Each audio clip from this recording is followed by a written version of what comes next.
Hello and welcome to a new monthly series.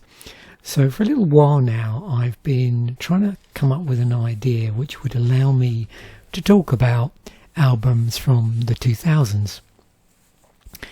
And basically this morning I suddenly thought of an angle, which is to talk about albums that have turned 20 in 2022. So we're going to start off with August, and the idea is that these videos are going to drop monthly, and they'll drop around the 27th-ish of the previous month that they're talking about. So this one should go out sometime after July the 27th of 2022, and I'm going to be talking about albums from August 2002. And then the following month, when we get round to August the 27th, expect hopefully around that time to be the next video where I'm going to be talking about September and so on, and we'll carry on until the end of the year. And then hopefully, if it proves popular, I'll carry on and then do albums that turn 20 in 2023 and so on. It's going to be a monthly video. So I'm going to pick 5 to 10 albums that I'm familiar with, obviously, and it's really dependent, I suppose, on the amount of albums that fall into that category that were released in that particular window, if you like. I'll also include a couple of honourable mentions, and they will be albums that made end-of-year lists for publications that I was reading at that time. For this episode, it's going to be the extreme music magazine Terrorizer, which I was buying at that point every month. And so I'm going to also mention a couple of albums that featured in their end-of-year list for 2002 that were also released in August of 2002. So let's have a look at the first album of the 5 that I'm going to be talking about in a little more depth. So first up we have Agalloch's The Mantle, so released on August the 13th, 2002. If you listen to this album, you'll hear elements of folk metal, black metal, post metal and doom metal in there. All of these genre classifications are coming from the Wikipedia article, just to make life a little bit easier for me. All of these albums I have actually listened to all the way through, either at the time or subsequently. I've also had a listen through in preparation for this episode while I was putting these slides together. The producers for the album were Ron Chick and John Hogham. The band was John Hogham, Don Anderson, Jason William Walton. I'm sorry if I've mangled John's name there. It might be just John Horn. So this was the second of 5 albums. It's made Decibel's Hall of Fame in 2012.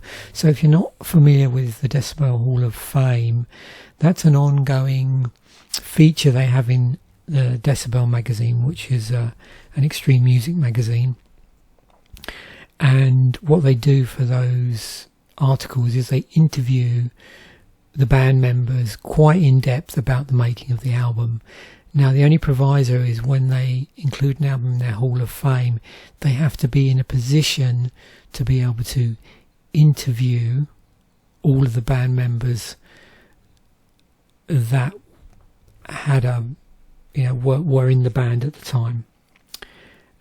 So, unfortunately, they can't feature any albums where the band members are no longer with us, or band members don't want to talk about the album for any reason. Agalloch were formed in 1995 and they were disbanded in May of 2016.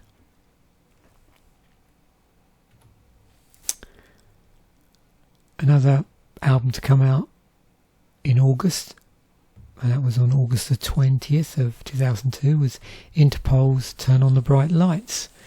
So genre-wise, indie rock, post-punk revival. Producers were Gareth Jones, Peter Cuttis.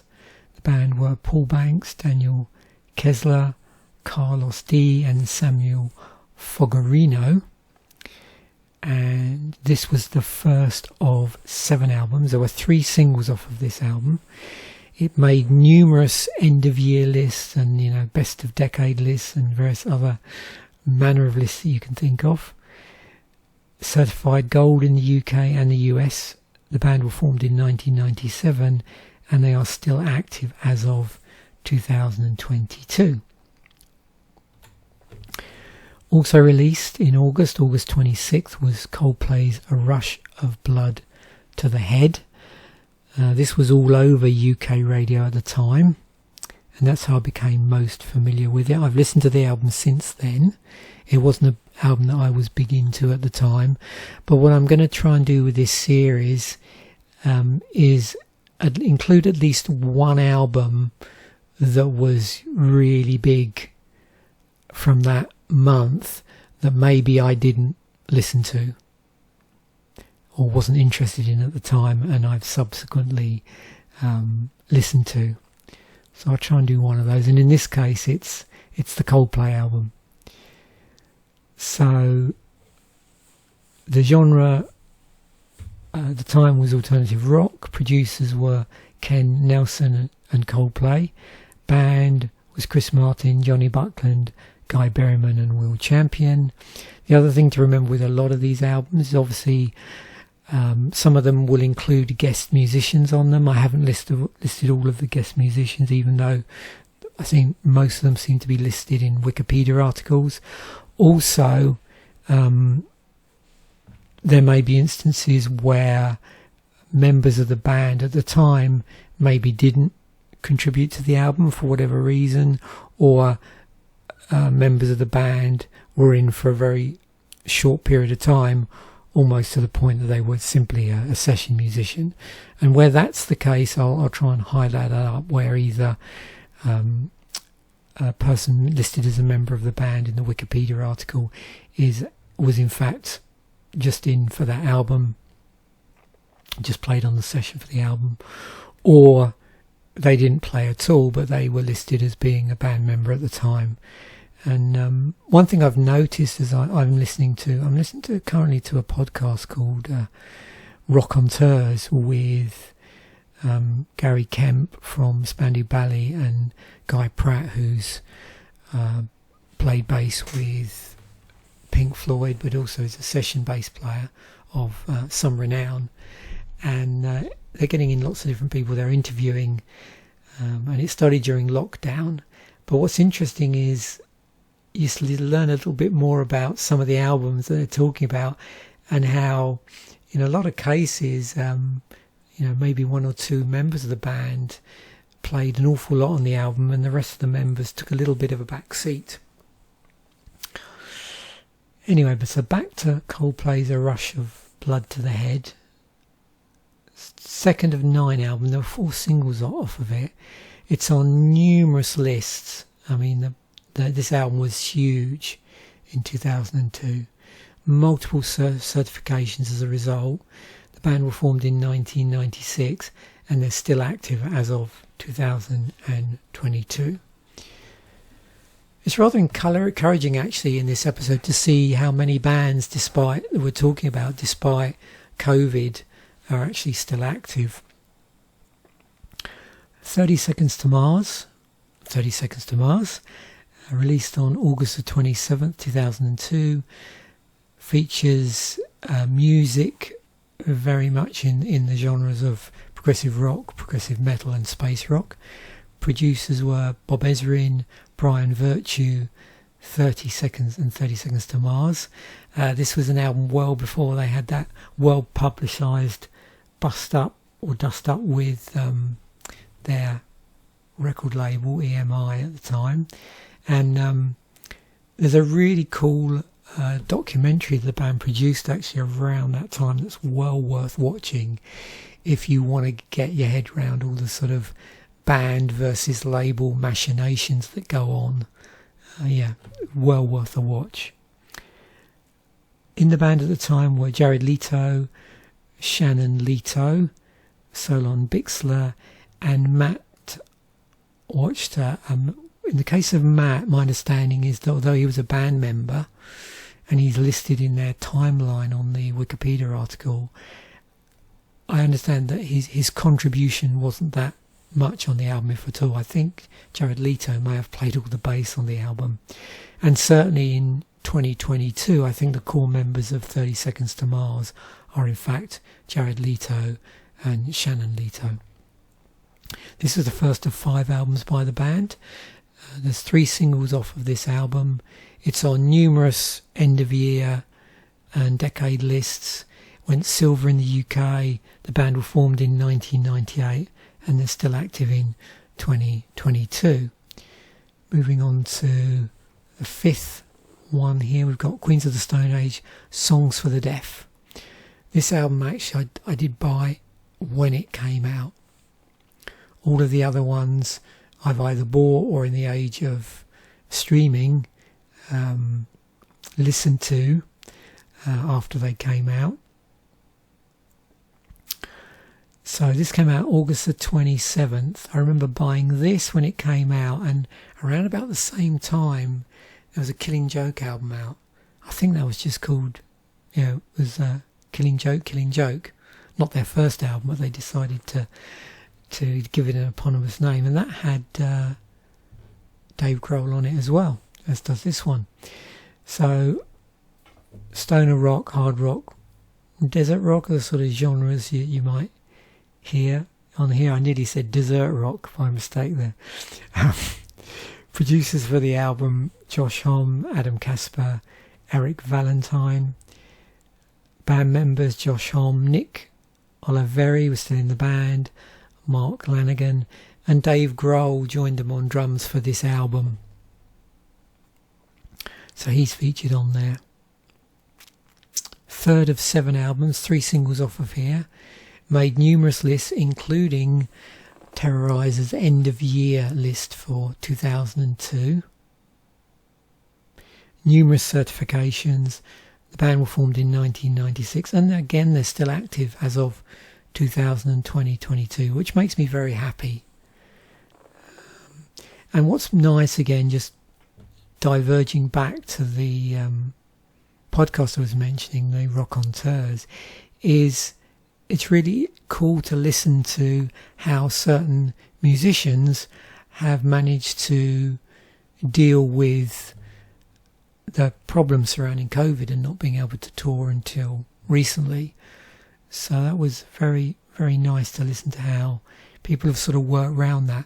And another thing that might be worthwhile listening to, if people aren't aware of it, is the lead singer from the Charlatans, I think his name is Tim Burgess, had a very interesting Twitter-based thing going on during COVID, which was a listening party. So if you're interested in checking that out and you haven't, there are replays of all of the listening parties that they did during COVID. And it's a really cool thing to check out. So if you search for listening parties for Tim Burgess on Twitter, then should be able to track that down, because they did lots of classic albums on there. So a couple of honourable mentions. We have 2 albums that made the Terrorizer albums of the year in 2002 that were released in August. One is Nile's In Their Darkened Shrines, and the other is Meshuggah and Nothing. So these are definitely albums for those of you watching this that are more into extreme forms of music.